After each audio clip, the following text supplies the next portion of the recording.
Okay, this video is how to make a flower on this loom. I had a person request this after seeing my other video. And as you can tell, I'm wearing the hat that I made myself. What's really cool about it is I can actually tuck my hair in it. So it reminds me of a cooler hairnet, I guess. But I really liked it, and I figured, what the heck, might as well wear something I made in my video. Okay, so you got this loom. What you're going to need is this loom, but the technique I do on this, you can apply to any other size loom. So if you decide you want to use the next side up, which is the blue one, at least for the set that I have, you can make a flower that's that size, next size.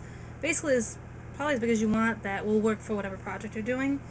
But this is the one that's like designated as the flower one. You'll need a pair of scissors.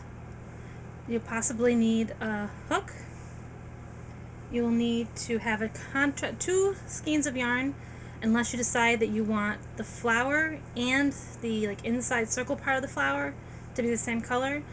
I used to do that, but I like to alternate now. So I have green for the inside, stranded on a needle, and I have, as you can see, a lot. You're gonna need, I wish I would have measured this. Definitely give yourself as much as you can. Maybe, I'm trying to think, probably a good 2 feet, or 2 to 3 feet. As much as that sounds, that's crazy. I always say it's better to have too much than not enough, since you do have to cut this off the skein, and the last thing you want to do is be down to the wire on it and then not be able to finish it up. So make sure there's enough on there. Whatever you don't use when you end up cutting it, just add it to your scrap yarn pile. Okay, and I decided for this video I'll do an orange flower. It's the quickest one I could find. It's better, I mean, this is the heavier, it's a Red Heart brand, but it's a little softer than the normal ones. You only use one strand. You could try with two, but I would suggest one. And usually this thicker yarn works the best than the softer yarns for making the flower, but you're not going to know unless you try, so try it with different yarn textures and see what you like. So, let me get untangled here. I had this all set up and somehow I still managed to get it tangled before I even started. Okay, so let's get this rolling. It's a pretty simple process. At least I'm going to try to make it simple. Okay, so you start with one strand of what you want to call as the yarn you're going to use for your flower. So this is what you got. You are basically going to be wrapping these pegs, kind of going back and forth around it 3 times, and then you're going to be using your contrasting color. So we're going to start by just hanging a piece of string on the side, and you just kind of hold it there. You can kind of, if you want, like wrap it around when you're holding it, if you want that little secure. If you want to, you can also, which might be a good idea, is to make a little slip knot. Okay, and just place that on the little knob on the end, tighten it, because you can take this off later. Don't put too tight. Mine went a little too tight. You want to make sure you can get this off later if you need it, but go ahead and anchor it if it makes you more comfortable. Okay, now this is the tricky part. I'm going to try to zoom in so you can see how I'm wrapping it, so bear with me here. Okay, so here's the loom, and you're basically, I should have used a different color. Okay, you're basically going to, it's tricky to do when you're trying to do it for the screen. So you got this yarn, you're going to come across and just pick one of these pegs to wrap, and then come back onto a different peg. Come up, pick a peg up here, go down to another peg. As you can see, you're kind of just working your way around the circle. It may look kind of messy now, but that's all you're doing, is kind of working your way around, trying to hit each peg if you can. Try not to have it too tight. Like, I'm worried that I'm having it a little too tight because I'm also doing it a different way, and it's going to start kind of forming something in here. And we're getting ready to go around the second time, even though this peg is empty.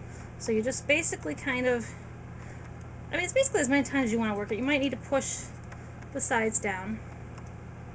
Okay, and then get ready to do your second rotation. And again, it's just going on one side and you're just wrapping it. And like I said, it's a little tricky to do backwards because I'm not sure if I'm hitting the right pegs. Okay, so that's all you're doing. And I think I messed up. Yep, I messed up. Okay. Okay, so I left off here. Oh goodness. I tell you, it's a little tricky to do when you're backwards. Okay. Let's try it. But I mean, if it doesn't come out perfect, it'll still look fine. I mean, I've messed up these plenty of times. Gone around like a peg 4 times. So that's all I'm doing, is you're just alternating it. Okay, so I mean, it might not look like a flower now, but once we get ready to take the other yarn, it's going to be a lot better. You're going to be able to kind of add a little more definition. So again, I'm going to look at this time and just go around so that I can actually show you that you're just going around to alternating pegs and working your way around. So you have at least 3 pegs covered. Sometimes you'll hit one that has 4, so that kind of lets you know, okay, you got to start making sure it gets over to the ones that only have 2. And just kind of work your way around. Okay, so I'm looking and I'm going, okay, this one right here only has 2, so I can bring that up and then bring that up. But it's usually about 3 times wrapping it around. And I'm looking and I'm realizing for the most part they're all wrapped 3 times except for one of them, which is right here.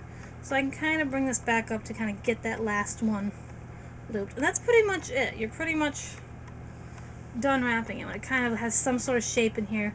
Like I said, I alternated the pegs, but as you can see, you can kind of still see how you can kind of get in between each of these pegs. That's going to be key in the next step.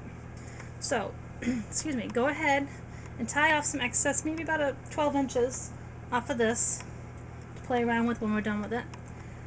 Now, you're going to take your contrasting color and you're going to work your way in between the pegs. And you're going to want to hold this with the other one. So if you want to do another anchor and put it on there, that might actually be a good idea. You know, just make another little slip knot on one side of it and anchor it on the side for you, like that, and you could take it off again later, just anchor it with the other one.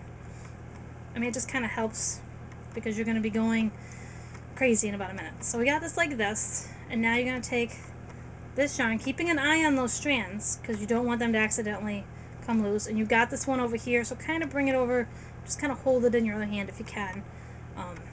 You're going to basically come up from the bottom, and you're going to go in between the pegs. So see, you're coming up from the bottom in between a peg, and you're going to pull it all the way through, which again, you're going to have a lot of string on here.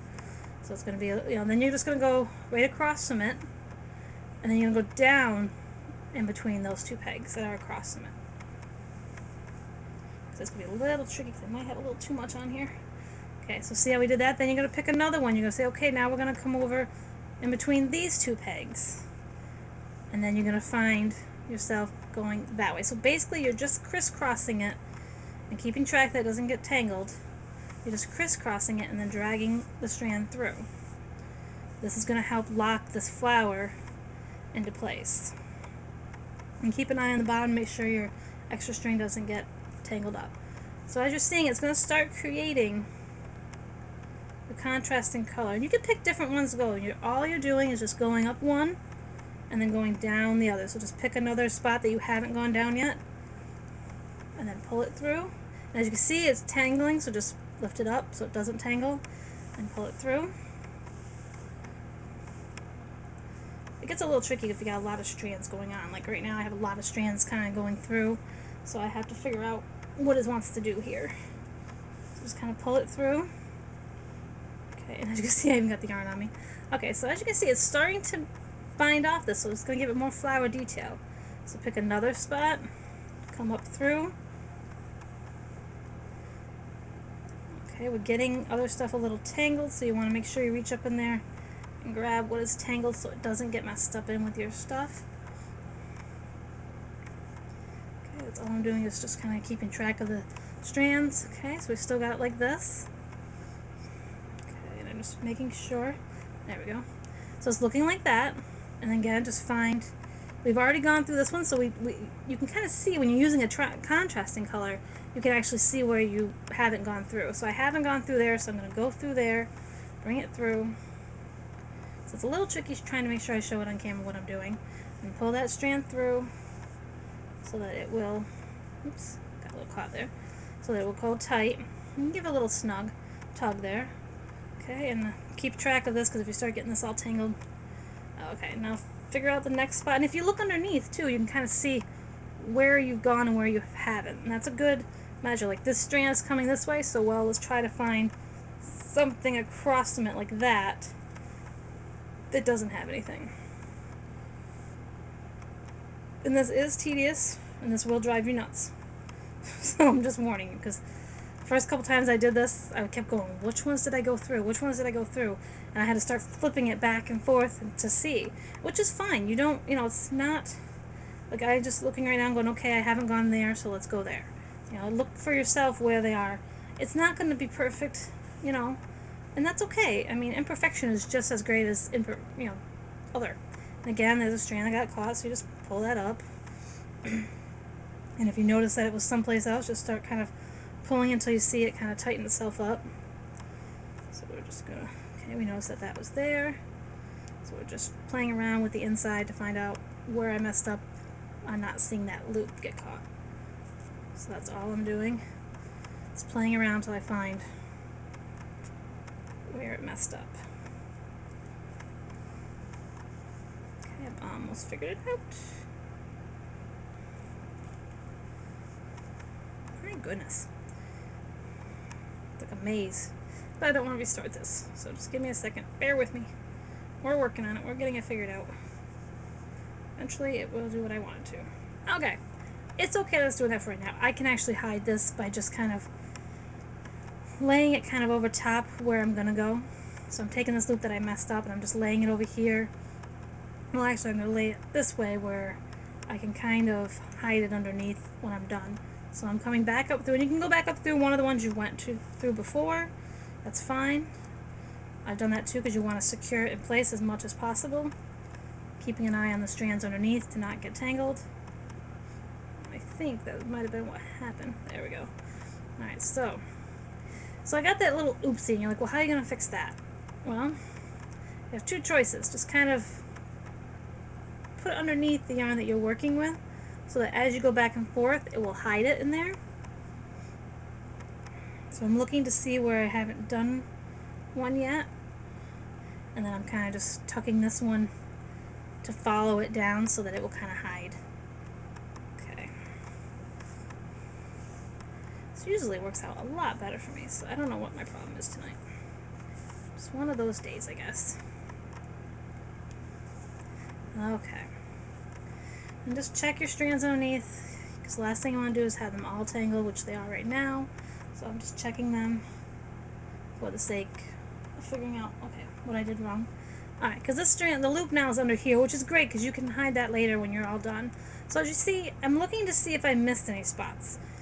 And as you can tell, there's I think a couple over here I missed. So just work on getting all of them covered. So I'm counting, I'm going, okay, I did that one, that one, that one.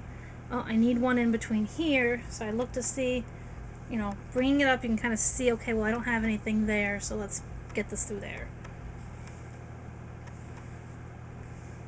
And that's going to create that, and then I can bring it over to the other side where there's not any contrasting color and pull that through.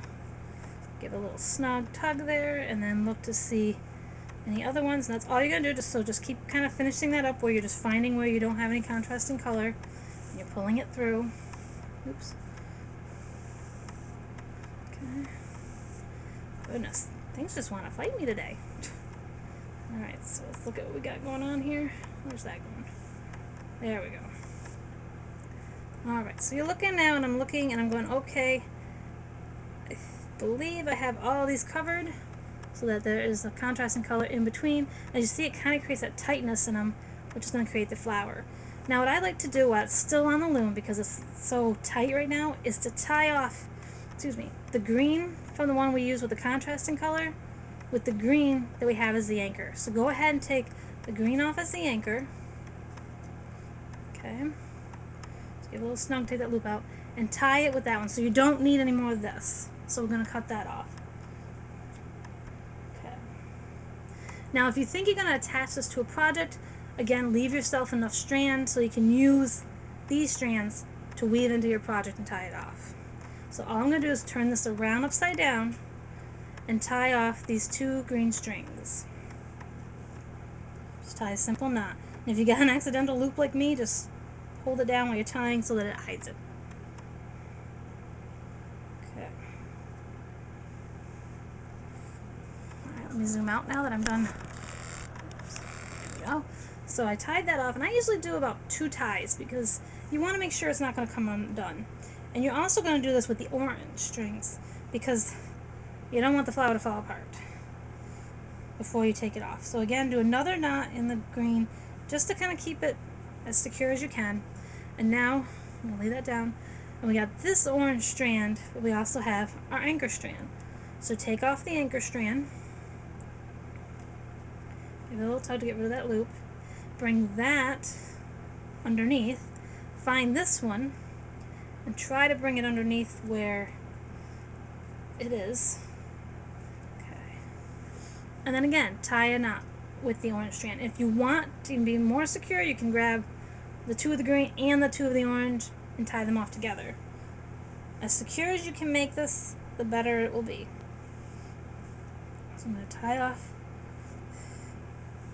this here, and then we're almost done. Okay, we're tying off the orange again. Try to do two tying it off, make it as secure as you can without tightening it too much.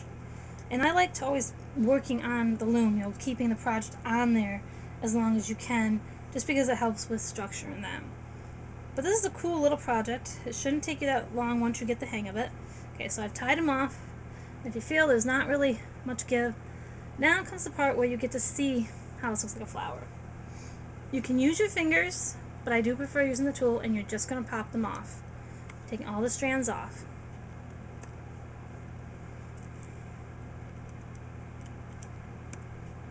And as you see,